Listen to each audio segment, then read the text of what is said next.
Come on! Yeah!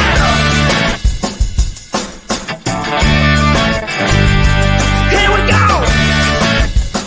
Yeah!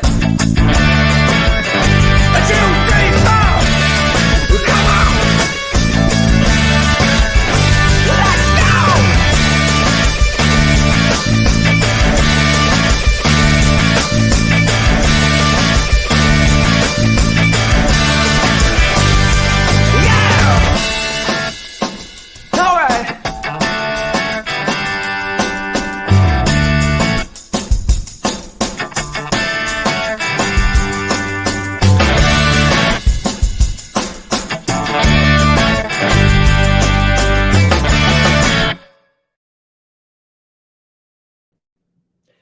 Welcome, LinkedIn community, to our live job description today with Joseph Piekarski from FeatherChair. Now, before I bring him out or get into it, what's a live job description? And I gotta tell you, I've been lucky enough to meet with and interview thousands of hiring managers over my career. And at Spark, we decided that although we're great salespeople, it's time to invite candidates to be a part of this conversation. Why read about a job or company culture when you can experience it? And that's what you're gonna get today. You're gonna get the opportunity to hear directly from Joseph, what he's all about, what FeatherChair is all about, and why this role is of strategic importance for him and his company. Now, I also believe that people don't leave companies as much as they run from bad bosses. So the inverse of that is also true. And I believe that people want to work for great bosses. And I am lucky, honored, and thrilled to be joined by one of those great bosses today in Joseph, founder, CEO of FeatherChair. Now, before I bring him out live, I'm going to pump his tires just a little bit to get you guys excited. So, Joseph's an entrepreneur's entrepreneur. And when you think about an entrepreneur, you think about someone that is passionate, energetic, and innovative in their thinking while being decisive. And that's exactly how I summarize Joseph. So, a little bit of background.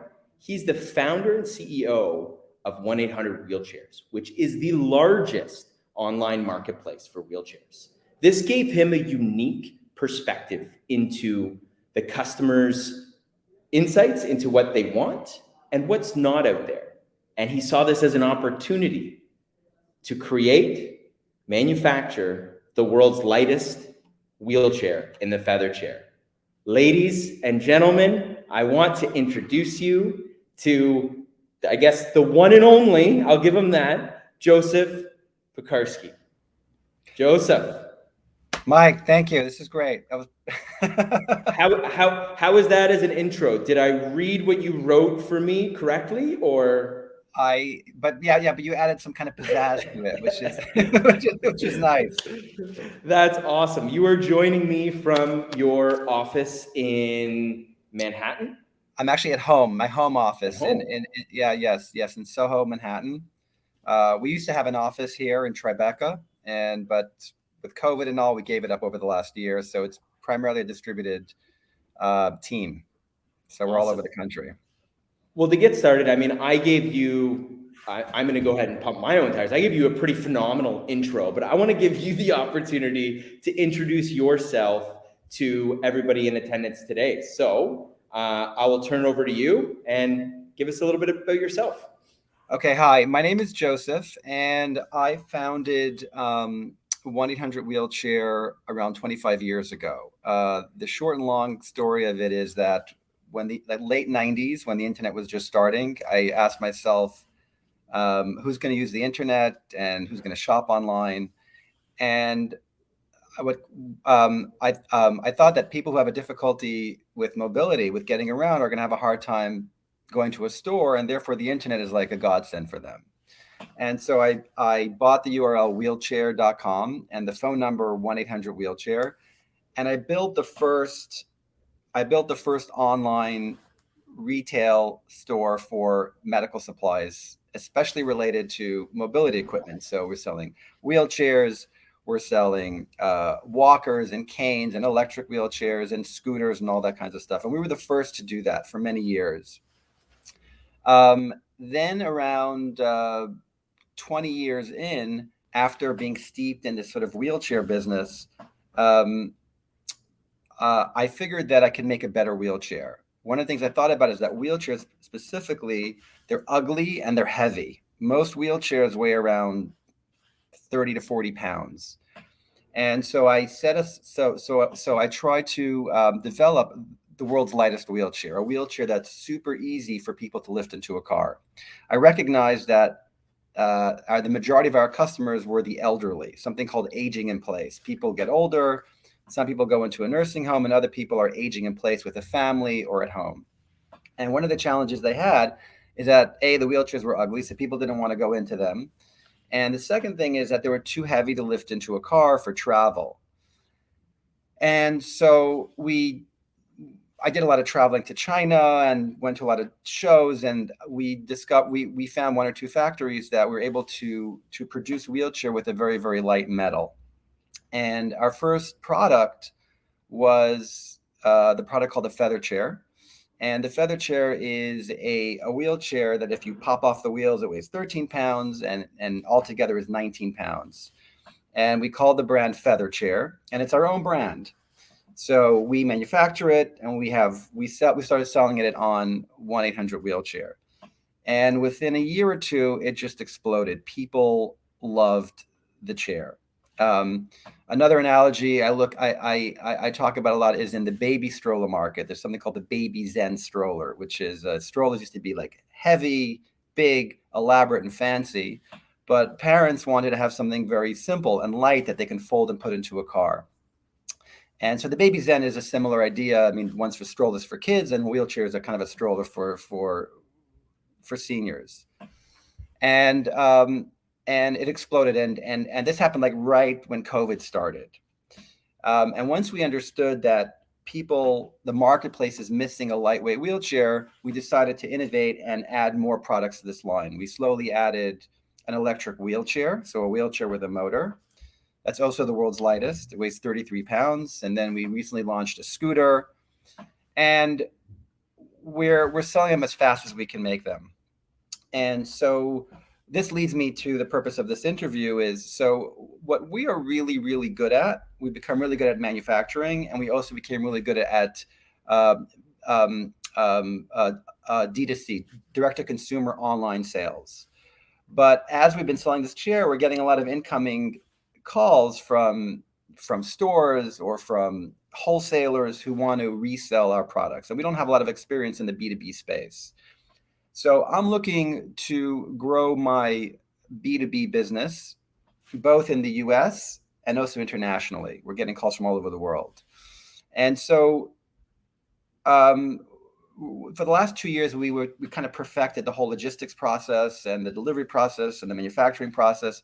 And now we're ready to grow B2B. So we're looking for somebody for a VP of sales, someone who perhaps has been in the B2B sales in the retail environment, sort of a product environment.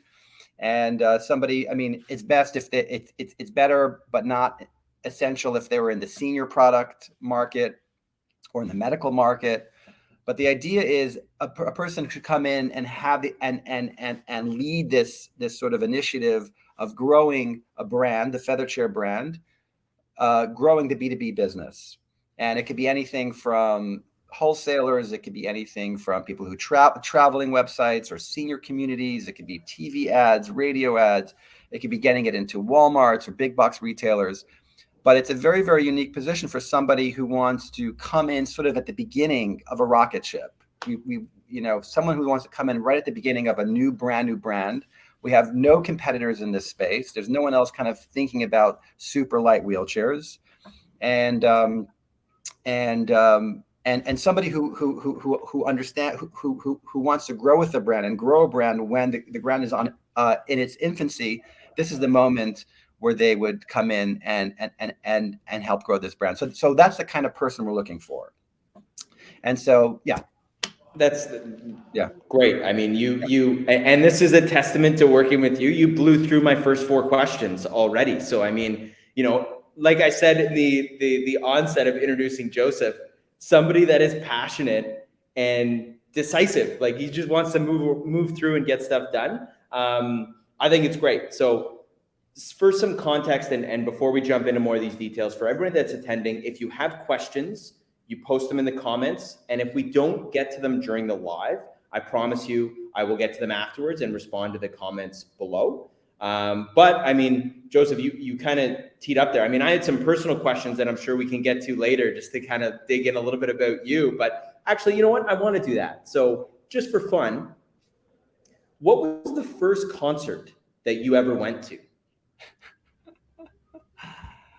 I grew up Orthodox Jewish, so the music that so the music that I was exposed to was kind of Jewish music. So it was not kind of secular music. I wasn't exposed to secular music until later on in life. So the music I have are kind of like these like Jewish rock star. There was a guy called Mordechai Ben David who was a huge. In fact, when I was younger, I was part of a children's choir. So I would actually sing in these children's choirs, and through that I met a lot of singers because we would sing with other popular Jewish singers. So my first music introduction is actually through the Jewish music world. Now, do you still, from time to time, if you get an opportunity at a dinner party, kind of flex your singing background to lucky guests, or no? I do. I have a piano at home, and I host big dinner parties. And every once in a while, if I mean, I love to sing, and absolutely, I sing primarily Jewish songs. But I love, I love to sing. I love sing-alongs. I think there is. I think when people sing, there's a certain people. I think a lot of people are scared to sing in public because there's a certain vulnerability. You may make funny. You may not be confident in your voice. Your face looks a little bit funny when you sing, and being emotive in a public amongst other people is very uncomfortable. So a lot of time people have, I mean, sometimes if people are really drunk or in karaoke, they're able to do that. But when you're sober and singing a song, it could be challenging for people. Awesome. All right, we'll get back into the role. I'm sure this is great context for people to get to know you. Definitely, Yeah. I've learned a little bit about you today, which is Yeah. great. But okay, so VP of Sales and Marketing Executive that we're hiring for FeatherChair. In your opinion, what do you think is the most exciting part of this role? So I think that the most exciting part of the role is, I mean, for me, it's I think that this is an opportunity for someone to come in at the ground level of a brand that is already exploding from the D2C point and is ready for the B2B. So I think a lot of positions that other people that you may be looking at, you may be in kind of developed businesses that are kind of already fully developed here. So you have both advantages. 1-800-Wheelchair as a whole has been around for 25 years. We're a very established business. And but within 1-800-Wheelchair, FeatherChair operates kind of like a startup in a way. And so you have the backing of a really big business, and you have this new brand called FeatherChair. So it's like a startup within a larger business. I think also that, we are first to market with this idea. We're already getting a lot of leads. So there's a lot of interest already in the product. We're selling it. We're selling it. We've sold thousands and thousands of units already, direct to consumer. But if there's one thing is that if you come in, I mean, that's the trick. The trick is to hit that magic, point. Because if you come when a company is already fully developed, maybe the opportunities are not that great. If you come too early, maybe the product will fail. But I think now is that sort of like perfect sweet spot where we've already sold millions and millions of dollars worth of it. It's exploding. We just need somebody to take this on and to help it grow. I'll say another interesting thing, which may tie into another question that some people might have, like, what kind of person am I looking for? So even though, so we are a very entrepreneurial business. So I have a partner, and we're both very entrepreneurial. We're very kind of very, very busy. So we're not great. We're great innovative. We're great with a lot of things, but we're not super great at sort of micromanaging people. That's not what we're good at. We're looking for entrepreneurs. I want someone to come in and sort of like, I want to build a business within a business, that they're going to run the whole B2B business. And so if somebody wants to have their own sort of like ship, their own department where they fully run it, this is a great opportunity. I mean, of course, you'll report directly to me and to my partner, but for the most part, you have a lot of freedom to develop the B2B. We don't have the experience in B2B. We have some ideas. And so we want someone to come in. So we want someone to come in and sort of build out this department for us. So to get back to your original questions, the first is that I think you're getting us at a really special sweet spot where we started the business, customers love the product, and all we have in front of us are blue skies. So I think that's, we're not like overexposed. We're not too big yet. So I think you're coming in a great time. And the second thing is, if you're somebody who wants to build a team, build a department, and feel like you have kind of your own business within a business, this is a great place for it to be. It's both our personalities, and this is sort of the position that we want to structure, that someone comes in with their own ideas and blow out the brand, the FeatherChair brand, on a B2B level. Great. I think you painted a picture there in terms of what this opportunity is, and very, very attractive for somebody that wants to grab it. Now, what do you think success looks like in this role in the first 12 months? It's a good question. I think it'll take a few months, especially if somebody is not familiar with the wheelchair business. I mean, especially like coming from another industry. So I think it would take a few months for them to get organized. I think it would take another couple of months for us to develop a business plan together, and who we're going to go off the top, let's say 50 businesses we want to go after, and start executing on like month 6. I'd like to see at the end of the year samples sent out, or maybe like a lot of people biting, but like by year 2, we would like to see an increase in sales. And I do have numbers in mind of like how big I think it can get and how great. And I think that's something that I'd rather talk on a one-on-one basis. But I think the first 6 months will be focused on sort of getting them familiar with the business, building a particular roadmap, and then start executing on month 6. And by month 9, 10, 11, 12, I want to see sales coming in already. Fair. I think that's the good roadmap in terms of what you can expect, and very realistic. Now, you've touched on it a few times, the first 6 months being, familiarizing yourself with the business, and, it is a unique business. Are you open to individuals that have no experience in the wheelchair business, and talk about kind of what experience would be valuable that you think would help them get off the ground quicker? Yeah, absolutely. Yeah, I don't. It's funny. We always have an internal discussion of every time we hire someone, do we want to have are we looking for someone who has domain expertise, or we want someone who has like sales in their blood? And of course, the answer is we want to have, because you can't teach sales. Sales is something that you have to be hungry for sales. Domain expertise is easy. I mean, of course, if someone has a big Rolodex of contacts in this business, then that's kind of pretty easy. But for the most part, domain, I mean, at the end of the day, I believe most industries, it takes you 2 to 3 months. If you're deeply involved, you could learn 70-80% of the industry. So I'm looking for somebody someone who loves sales, who loves building a brand. That's the person I'm really looking for. Wheelchairs it's a product. We know who the customer is. It's a senior who's 65 plus, aging at home. Either it's them or their caregivers. They need to travel. So we have a very clear idea who the customer is. What we're trying to understand is, how do we reach that customer? Which kind of corporations do we have to or which marketing efforts do we have to do to reach these people. So it's somebody who really understands sales, who loves marketing. That's the kind of someone who wants to build a brand. That's the person that I'm interested. I mean, domain expertise is not as important as that at all.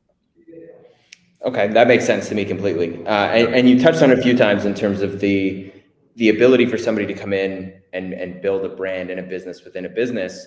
How do you see yourself working with this individual as they get ramped up and after they've ramped up and continue to grow? Yeah. I mean, I think that in the beginning there'll be a lot of hand holding. It all depends where they live, where they are in the world. That's today things are, people are living all over the place. But I think, in the beginning there'll be a lot of hand holding. They'll meet with me. They'll meet with other members of the team on a daily basis. And I think as time goes on and they feel more confident and more comfortable, then I'm very available, so they can always check in with me at any time. We'd probably schedule, daily or bi-weekly meetings, update. And at some point, it's a very hard question to answer, but like in the beginning, there'll be a lot of hand holding. And of course, as time goes on, I expect them to become a little bit more independent. And yeah. Yeah, that makes sense to me. And if you could just touch a little bit on, you being, you kind of talked about how you're not a micromanager. To build on that, like, how would you summarize your leadership style? And what is it like to work with you? It's very exciting. We're very exciting. We're very quick. We're very quick, very exciting. We're really an entrepreneurial business. We like, from the beginning, I always wanted to do something different, do something original. I'm always looking I want to improve my product because I want to give more to my customer. And we're always looking to innovate. And I've always been that kind of like hungry for the next thing. And I think I'm really good at that. I'm trying to always look 3 or 4 or 5 years ahead. That's where my head is most of the time. How do I make a better product? And I think that, but I also understand that I have a team that's kind of with me, and I like to drag them with me on this excitement. Being excited about sales or like whatever it is they're doing. I want them to be very excited and passionate, because ultimately people are people. And like, of course you pay them and you give them a salary and they have part of a team, but like giving people, like, for someone to be excited about work is a gift. It's hard to make, it's hard to quantify, but how do you make people excited about what they do? How do they go jumping and running to work? And I believe I do that because I feel like, oh, today we could do something different. And there's something about wheelchairs, such a like an unsexy, ugly in some ways, it's just like, it's like a death product. Some people call it. There's something so, like old and backward, and no one looks at it. And if we could I get really excited by taking something, people are at the end of their lives, and like, babies will spend thousands of dollars for strollers and beautiful things. But as people get older, they're like the forgotten generation. And if we could add some pizzazz to their life and some freedom to their life, there's something for me that's really, really exciting about that. And every time I walk down the street and I see our FeatherChair down the street, I literally stop them in public, and I'm like, I made that wheelchair. How do you like it? And I'm snapping pictures of them, and I'm like harassing them, like, who is this crazy person? But I think working with me, I hope that my excitement for the business, for literally building a better product, a better wheelchair to make people a better life, I believe that it's very, very intoxicating, and hopefully they will join me on this exciting trip to rethink the whole mobility category for our senior population as they get older, for our parents, for our grandparents, and such. I think that's great. It's very evident how passionate you are about the business, just hearing you talk about it, which I think is awesome, and it kind of gravitates, you know, people to kind of follow you and kind of have that same sort of energy and passion. Now, on that, you've probably over your marketplace, the 100 wheelchair and FeatherChair, you've had a lot of wins. How do you celebrate those wins? I jump up and down in my bedroom on my bed. I'm like, yes. I mean, I'm very joyful. So, I mean, you know, the win, I don't know, the first win was, there were many wins. I remember my first win was probably getting the domain wheelchair.com. Another win was when JetBlue Airlines started their airlines like 20 years ago. We won to get all their wheelchairs in all their airports. And we had our name behind every single wheelchair. We negotiated a deal that would say JetBlue by 1-800-wheelchair. That was a big win. And I don't know, it really, I mean, to me now the big win is if I could spend 20, 30, 40 years in an industry, and when I leave one day, I made a change in that industry. I added something, and to see it on the street also, like you literally walk down the street and see somebody in your wheelchair. I mean, it's a feeling of pride. I mean, it's really a feeling of pride for me. It's like I'm really proud of the company that I built and the people who I took with me and my teammates. It's pride. Pride is it's like excitement, pride. These are things that are, you know, yes, we're going to pay you what you want. We'll pay you a great salary. We'll give you the vacations you need. But giving someone excitement and pride in what they do, that's sort of, there's the biggest gift. The biggest gift ever. It's the biggest gift.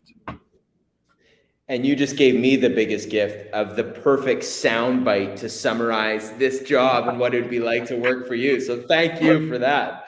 I think, you know, in closing it off here for candidates that are watching this live and some that are going to watch the recording afterwards, if you're interested in meeting with Joseph in this role, please get in touch with myself or my business partner, Brian, as in the coming days, we're going to be getting over some candidates to Joseph and start the interview process.